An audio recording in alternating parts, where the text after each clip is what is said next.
afternoon. We have Professor V. RAMGOPAL RAO, Director in the Indian Institute of Technology, Delhi. Good afternoon, sir. Good afternoon. Sir, would you talk about recently the government has given IIT Delhi Institute of Eminence. So how are you happy? It's a significant recognition. It's an effort which involved the entire institute, and we're happy that IIT Delhi is one of the two IITs now which has been selected for the institution of eminence status. There are many things which are changing because of the IOE status. One of the things is the internationalization, and as part of the IOE, now we have the autonomy to admit foreign students and even to recruit foreign faculty, which we are taking up now in a major way. And as part of IOE, we are also receiving grants which we can use to augment the infrastructure on the campus, and that way I think IOE will propel us to the next level, and it's a good thing that it has come at the right time. In last 1 year, sir, you have received around 540 odd crores for sponsored research. How much has that come from the government sector and how much from the private sector? IIT Delhi in the last 1 year, for example, has generated about 540 crores as sponsored research funding. And this is the funding which is from the non-MHRD sources, which are the competitive kind of grants. That shows the caliber of faculty here, the quality of research that is happening on the campus. And so this is a good sign. So that is what is now helping us to improve our research infrastructure, admit more PhD students. For example, in the last convocation, we gave away 378 PhD degrees, and now that is growing further. We will very soon reach 500 PhD students output per year. We currently have more than 2,500 PhD students on the campus. So we are now a more postgraduate institute rather than an undergraduate institution. That is one transformation that has taken place. All this is helping us now to do research which can even benefit the country in some way. And we are also working very significantly on the delivery part. While the research is happening, how much of it would reach the society? That these are also the processes we are trying to strengthen through the patenting kind of aspects. IIT Delhi, for example, in the last 1 year has filed 120 patents. That's an intellectual property creation. Now the next question is, how do we license the patents? How do we encourage startups to take up this patent? How do we even have our faculty and students start companies on their own?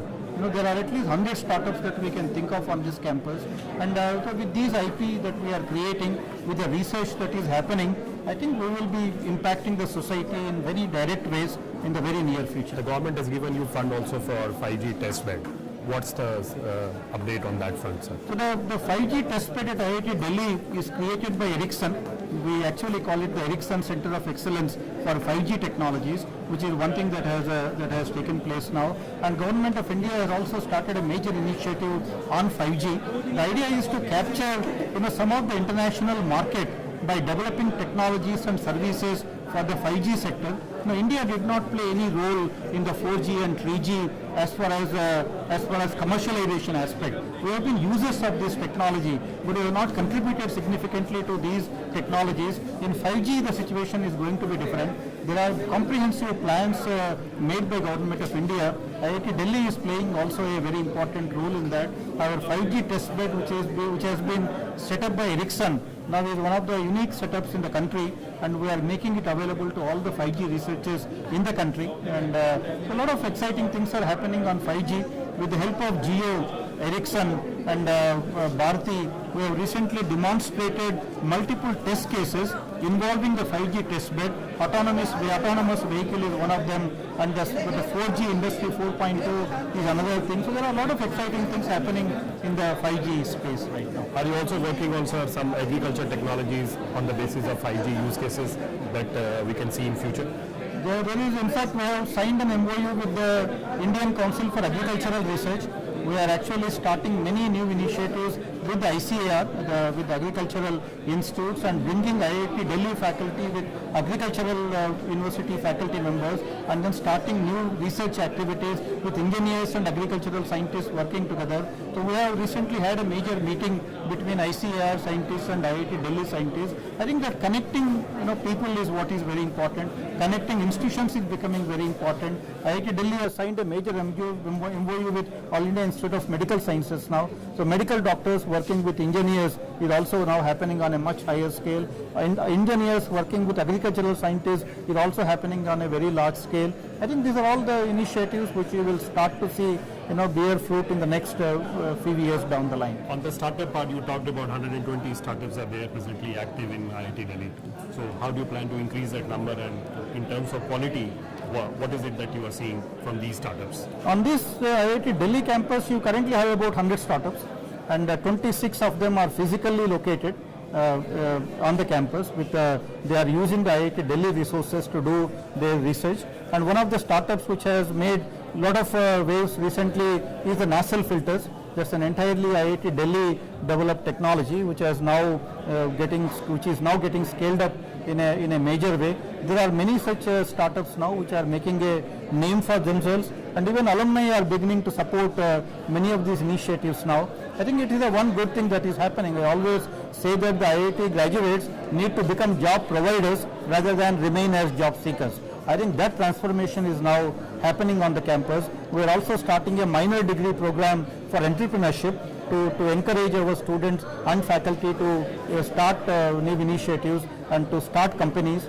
I think many of these things are also coming together to make this happen. You also announced 3 Center of Excellence which you are planning to establish in a few months from now. Would you talk about that? Yeah. In the last 1 year, we actually started 5 Centers of Excellence, of which 2 are supported by the industries, but 3 of them are supported by alumni. And what alumni have done is they have come together. They said that we are passionately interested in this particular field. One of the alumni, Mr. Arun Duggal, came forward and told us that I want to solve Delhi's air pollution problem. So I will give money to faculty, let faculty work together, develop solutions, even develop policies to which we can advise Government of India to address the pollution problem. So now we have a major activity on the air pollution issues, and which is entirely funded by an alumni. You also talked about smart building and smart... That's also another initiative by our alumnus. Smart energy. Yeah, so that is also getting initiated now. He is funding 4 projects in the first phase to look at the smart buildings. And he runs a major software company, Mr. Yardi, runs a big company in the US. He also has major operations in the country. Now he is helping IIT to get into the smart buildings area through funding support. You also talked about Professor of Practice, which is a new thing which we are seeing in IIT Delhi. Would you explain so that people can join IIT Delhi from the industry? One of the things that happens is to become an IIT faculty or even IIT Delhi faculty, you need to have a PhD. You should have written certain number of papers and all that. But one thing that we are looking for is there are people who have joined industries and contributed to developing lots of technologies for these industries, made a name for themselves, but they may not have done a PhD in the process. Now it is very difficult to recruit them on our faculty. So what we have started at IIT Delhi is a Professor of Practice position, and through that we want to recruit many people from industries who may not have a PhD but who have a specialized knowledge in a particular area to come and interact with our faculty, to teach our students, and even artists, for example. The top artists of the country now can come and interact with the IIT community and bring in a different dimension to the campus activities, and even they can be recognized by this sort of a title, a Professor of Practice, and we can now start to get them all involved in our activities. One last question, sir. Niti Aayog has been focusing a lot on new technologies like artificial intelligence, AR, VR, blockchain, and then also smart manufacturing. How is IoT transforming itself to focus in these areas and come out with projects which will be helpful for the country in the long run with different verticals? There are many things happening now. We are also in the process of launching a diploma program for some of these initiatives, where we want to train people in these areas. Now we are always quality conscious. Now our role needs to be train the trainers. That is what we are particularly looking at. And we are also starting a Center of Excellence for Artificial Intelligence, and that's also on the anvil now. And there are at least 40 faculty members on the campus who are working in the AI areas. We are bringing them together, and then they will be launching some of these initiatives. We have just signed an MOU with IBM for the AI initiative, and we also have many industries coming forward to support us in those activities. So there are a lot of exciting things happening, and our role will primarily be to train the trainers so that those trainers will go out and train the other segment of the society. So these are all things which you see happening on this campus. Thank you, sir. Thanks for talking to DGN.